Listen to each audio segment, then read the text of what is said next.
E aí você decidiu que vai aprender a cozinhar. Qual que é a melhor forma de fazer isso? Não é cozinhando? Então, por que que a melhor forma de aprender é praticando alguma coisa?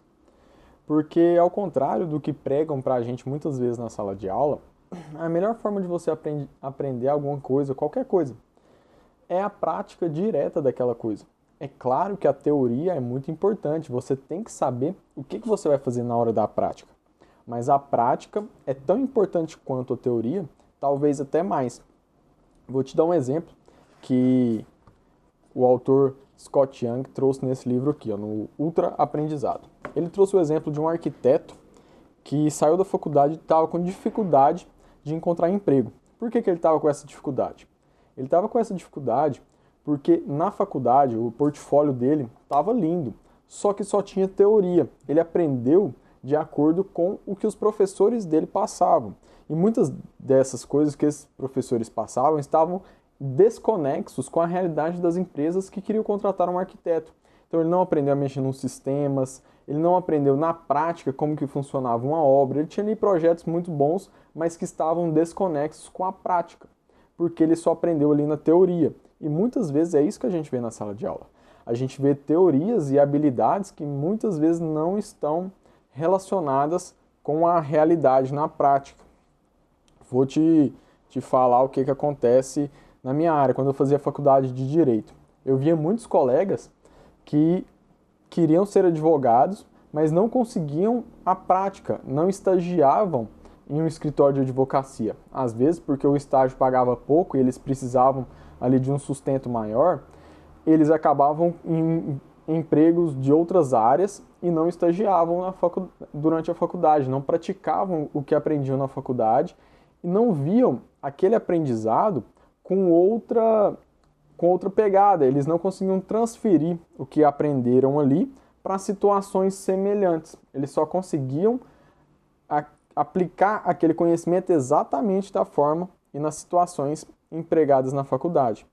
Então, o que aconteceu? Muitos deles tiveram dificuldades, inclusive eu, que não estagiei no escritório de advocacia, fui estagiar lá nos últimos 6 meses de faculdade, um estágio voluntário justamente porque eu descobri que eu precisava aprender a advogar. Então, eu tive muitas dificuldades em lidar com isso, em fazer petições, em lidar com despachos, e isso porque eu não pratiquei, porque eu não tive a prática direta. Então, seria como se você fosse cozinhar e ficasse apenas lendo o livro de receita, não praticasse. E aí, nós temos 4 formas de práticas diretas. E aí você tem que descobrir o que o seu aprendizado, o que você está aprendendo e definir qual modo de prática direta vai se adequar naquele aprendizado seu. Então, se você está aprendendo a tocar um instrumento musical, é um tipo de prática. Se você está aprendendo alguma matéria para estudar para um concurso, é outro tipo de prática. Então, você tem que definir. A primeira prática é a aprendizagem baseada em projetos. Então, quando você tem um projeto para desenvolver, você tem que aprender alguma habilidade para colocar em prática, para desenvolver aquele projeto, você tende a ter um aprendizado maior. Então, vamos supor, você quer escrever uma dissertação a respeito da Segunda Guerra Mundial. Você tem o projeto de escrever essa dissertação, de escrever esse artigo. Então, o que você vai fazer? Você vai praticar todos os dias escrevendo um pouco sobre o que você aprendeu sobre a Segunda Guerra Mundial. Então, você estuda, você absorve o conhecimento teórico e aí você coloca em prática a escrita da sua redação a respeito daquele tema. Então, é a aprendizagem baseada num projeto que é a dissertação. A segunda forma de aprendizagem é a aprendizagem imersiva. O que é a aprendizagem imersiva? É quando você está em um ambiente e esse ambiente te força a aprender. Então, vamos colocar aqui.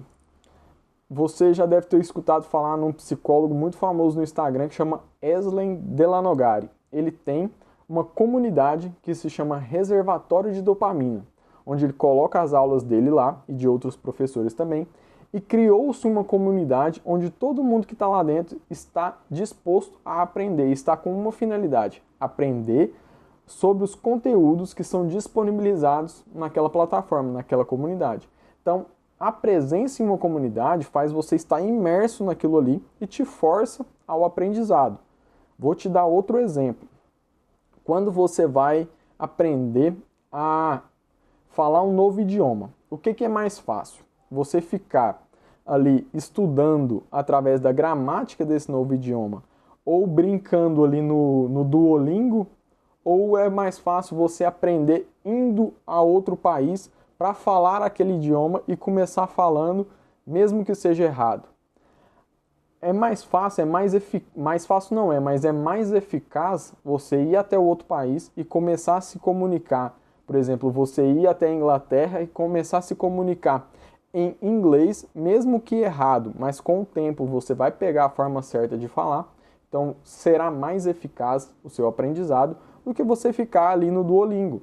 O Duolingo, muitas vezes você está ali brincando nele, sabe quais são as palavras, sabe formar ali poucas frases, mas na hora de falar, quando a outra pessoa fala alguma gíria, quando ele fala com um sotaque diferente, talvez você não entenda e acaba não se comunicando. Coisas que você vai aprender estando lá nesse ambiente que te faz imergir ao aprendizado, ele vai te forçar o aprendizado. Então é muito mais eficaz você estando ali nesse ambiente que te força ao aprendizado. A terceira prática é o método do simulador de voo. Por que simulador de voo? Pense em um piloto. Quando ele está aprendendo a pilotar um avião, nem sempre ele terá como aprender na prática. Vai ter alguns momentos que ele vai ter que aprender sem estar voando, sem estar praticando. Então o que ele faz? Geralmente tem-se ali simuladores de voo, que simulam as condições ideais de voo, simulam situações de perigo que ele tem que resolver durante o voo. Então tem o simulador de voo. Mesma coisa para um médico, para um cirurgião. Ele não vai aprender ali na prática a todo momento. Ele tem algumas simulações. Eu não fiz medicina, mas é isso que traz aqui no livro e eu imagino que seja realmente isso. Você simula ali na faculdade algumas coisas. Na própria faculdade de Direito tem simulações de julgamentos, tem simulações, petições que você tem que fazer. Então existem situações que você é levado a situações similares àquelas que você vai enfrentar no seu dia a dia, como profissional ou baseado no seu projeto, que você pode simular em casa. Vou te dar um exemplo que eu vivi. O estudante para concurso público, muitas vezes, ele tem que treinar fazer a prova. Então, não é todo final de semana que ele vai ter uma prova para fazer. O que o estudante faz? Ele faz um simulado. A questão é que, muitas vezes, esses estudantes para concurso público, esses concurseiros, baixam a prova, deitam na cama e fica ali, resolvendo questão por questão. Ele não está simulando a situação que ele vai viver no dia. Ele está vendo quais tipos de questões vai cair na prova, mas ele não simula as situações. Vamos supor que a prova comece a 1h da tarde. O que esse concurseiro deveria fazer? Imprimir a prova a 1h da tarde, às 13 horas. Ele sentar em uma mesa, ficar ali, cronometrar o tempo que ele tem para fazer a prova e resolver a prova sem interferência externa. Sai, vai no banheiro, volta, continua fazendo a prova e deixa o tempo rolando, conforme ele vai enfrentar no dia da prova. Isso é um simulado de prova. Não é você baixar a prova e ficar fazendo questões ali durante o seu dia. Isso aí é você descobrindo qual tipo de questão vai cair na prova, mas não simulando a situação idêntica ou semelhante àquela que você vai enfrentar, tá bom? Então, temos aí o método do simulador de voo. E a quarta tática de aprendizagem direta é a abordagem exagerada. Então é você ficar ali em um projeto exageradamente, se forçar ali naquele projeto. A abordagem exagerada, eu tive esses dias para trás uma discussão com a minha mãe, que eu estava treinando para uma maratona, ainda estou treinando para uma maratona, e ela falando que o meu volume de treinos estava muito alto. Poxa, o seu volume de treino está muito alto, tem final de semana, tem sábado que você está correndo mais de 20 quilômetros, tá com um planejamento de treino para 30 quilômetros, isso é muito alto, não precisa disso. Você está treinando na academia todos os dias da semana, não tem necessidade. E eu falei para ela, se eu quiser ser bom em algo, eu tenho que exagerar nessa coisa. E é mais ou menos isso. Se você quer ser bom em algo, então se você quer ser bom, por exemplo, em tocar um instrumento musical, você tem que ter uma abordagem exagerada. Você tem que tocar todos os dias durante uma quantidade de horas ali altas, para você realmente ser bom nisso. Então, se você exagerar em algo, consequentemente você vai ser bom nisso, você vai estar praticando muito. Se você quer aprender a cozinhar, você tem que cozinhar todos os dias, até você acertar o tempero, até você descobrir o ponto da carne que você quer. Então você tem que exagerar. Então a abordagem exagerada é outra forma da prática direta. Praticar todos os dias, o máximo de tempo possível, até você chegar ali em algo ideal da prática e você entender que realmente aprendeu aquela habilidade. Então essas são as 4 formas de prática direta que vão acelerar no seu aprendizado. Só para te lembrar, todas elas dependem de um aprendizado teórico. Então, se você vai cozinhar, você tem que ler a receita. Se você está estudando para um concurso público e vai praticar por questões, você tem que saber a teoria para saber resolver as questões.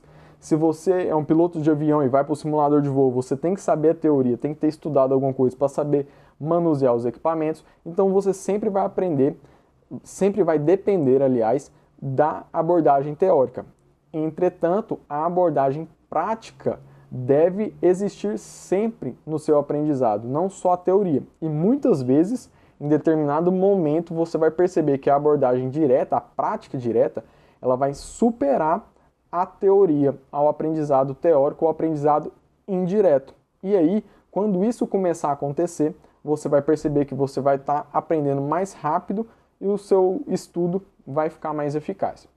Espero que esse vídeo tenha te ajudado. Se você gostou, se você chegou até aqui e gostou, compartilhe aí com outras pessoas para se inscreverem no meu canal que está começando, vai ajudar demais. E se você quer conteúdos como esse e até mais completos, é só você ir na descrição lá no link da minha newsletter, que todos os dias você vai receber e-mails, nem sempre no mesmo horário, mas todos os dias você vai receber e-mails com um conteúdo parecido com esse daqui, mais aprofundado, porque o e-mail é bem mais aprofundado.